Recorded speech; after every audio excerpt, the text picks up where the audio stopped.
people started dying at this place. Watch out! This was the day that I very well could have lost my life. I don't think anyone should be doing this. This is definitely a big bad idea. I haven't talked about this ever. This is a story I don't take lightly.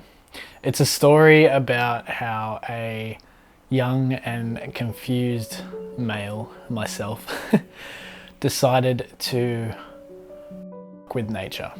I think it's something I wanted to get off my chest, but it's also something that I wanted to warn people of. I wanted to tell this story and show why it's so important.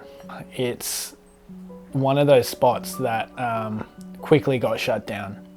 They put signs up saying, don't go here, don't do this, don't do that. The death rates rose. People started dying at this place.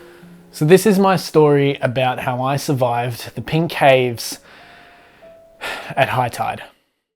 Angus had told me about this spot, the pink caves. Legendary for the pink algae on the rocks. The pink caves are definitely a tourist attraction for the coast. I told him, I said, I really want to go to this spot. I want to see what it's all about, knowing full well what I was going to do when I got there. It seemed like it was going to be okay. It seemed like this was something that I could definitely do. I think for a day like this, the signs were there. This was the day that I very well could have lost my life. And it's interesting because this is something that I never had much fear with going into. Of course, the adrenaline was there when I was doing it, but to me it was very simple. Run inside the cave and come out before the next set of waves came through. This is so dangerous. This is beyond, this is something that, yeah, it could end your life. This is something that you could walk away from and be scarred. And it was something that I saw as an opportunity.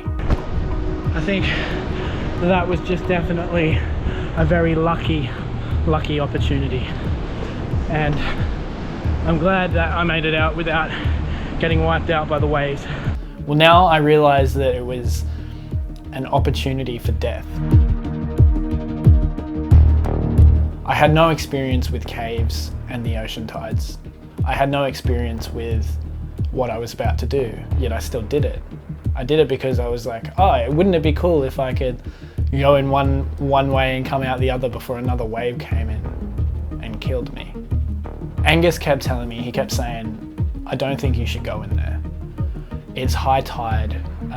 We'll come back another day when it's low tide and it'll be safer.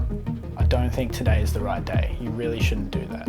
And he kept telling me over and over, he said, if you do this, there's no going back. It's either one way or another. And it is very much in the favor of that one way.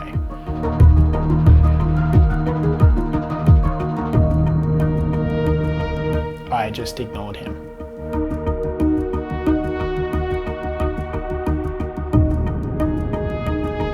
He's one of my best friends and I chose to ignore that completely.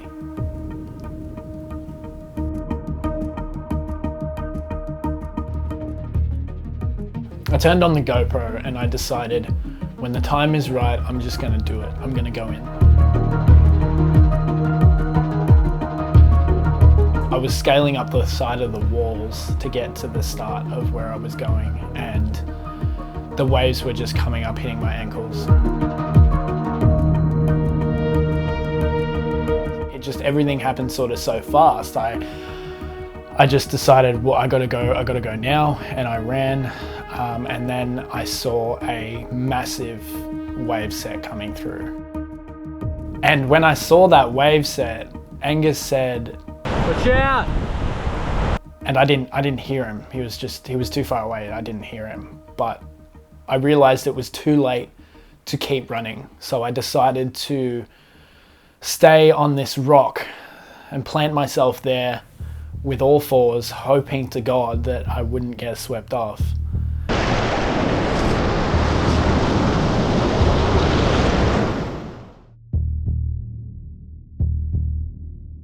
The power of the ocean is you can't describe it, it's very unpredictable. You know, looking at this clip here, you can see that the wave is coming in, and you can see that it's up to my shoulders, but it looks very calm. It doesn't look like it's powerful at all. But when you're actually there, when you're actually in it, it is a lot more powerful than you think.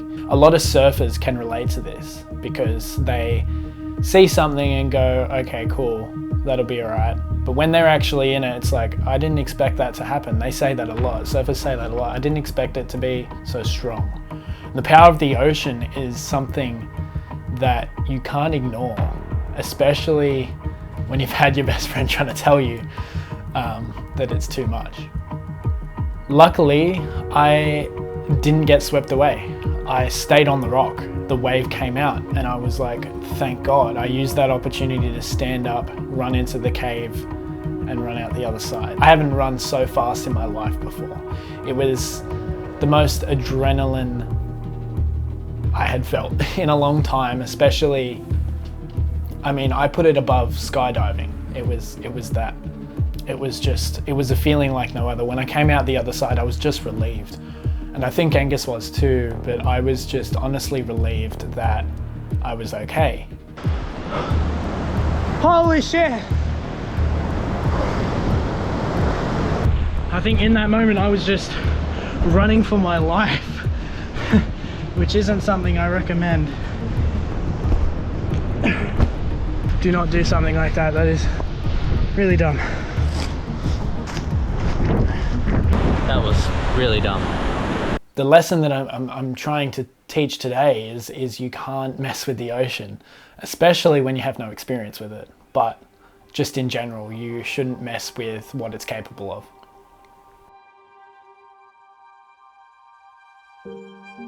I continue to live my life knowing that that day, I could have died that day. I could have honestly lost my life.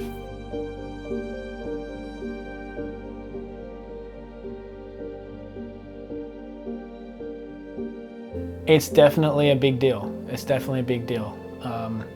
And it plays a crucial part in my growth, especially around the ocean and how I deal with it these days.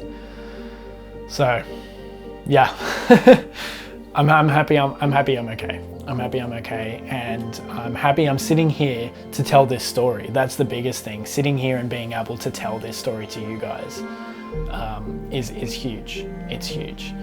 Hopefully the next time you go to the ocean, just be a little bit careful and be a little bit wary of the power of the ocean and what it can do, especially around rocks. And yeah, I hope you guys enjoy your day.